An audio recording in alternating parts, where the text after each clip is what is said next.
காரைக்குடியில் கெட்டுப்போன கேக்கை சாப்பிட்ட சிறுவனுக்கு உடல்நலம் பாதிக்கப்பட்ட நிலையில் சம்பந்தப்பட்ட பேக்கரியில் உணவு பாதுகாப்புத்துறை அதிகாரிகள் சோதனை நடத்தினர். கோட்டையூரைச் சேர்ந்த பூமிநாதன் என்பவர் பர்மா காலனி பகுதியில் உள்ள பிரபல பேக்கரியில் வாங்கிச் சென்ற கேக்குகளை அவரது மகன் சாப்பிட்டுள்ளார். இதனால் சிறுவன் வாந்தி எடுத்த நிலையில் பேக்கரிக்கு சென்று பூமிநாதன் வாக்குவாதத்தில் ஈடுபட்டுள்ளார். இதனையடுத்து பேக்கரியில் சோதனை செய்த உணவு பாதுகாப்புத்துறை அதிகாரிகள் கேக் மாதிரிகளை ஆய்வுக்கு எடுத்துச் சென்றனர். எவ்வளோ நேரம் எங்கள் கெட்டு போன கேக்கை கொடுக்குறியா? பிள்ளைகளுக்கு கொடுத்து வாமிட் எடுத்து நான் கொண்டு போய் ஆஸ்பத்திரியில் போய் இவ்வளோ தண்டமாக பணம் கட்டணுமாங்க? நாங்கள் ஓசியில் கேக் வாங்குறோம், காசு கொடுத்தானே இங்கே கேக் வாங்குறோம். நீ தானேப்பா கெட்டு போன கேக் கொடுத்தா? கொடுக்கலாமா கெட்டு போன கேக்கா? யார் உள்ளே போவா? ஏன் அப்புறம் ஏன் கெட்டு போன கேக் ஏன் கொடுத்தா?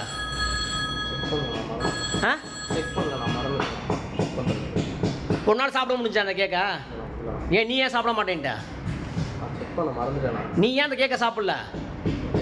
கெட்டு போச்சு, ஒத்துக்கிறிய நீங்களே? தந்தி டிவியை உங்கள் கேபிள் டிவி ஆபரேட்டரிடம் இலவசமாக கேட்டு பெறுங்கள்.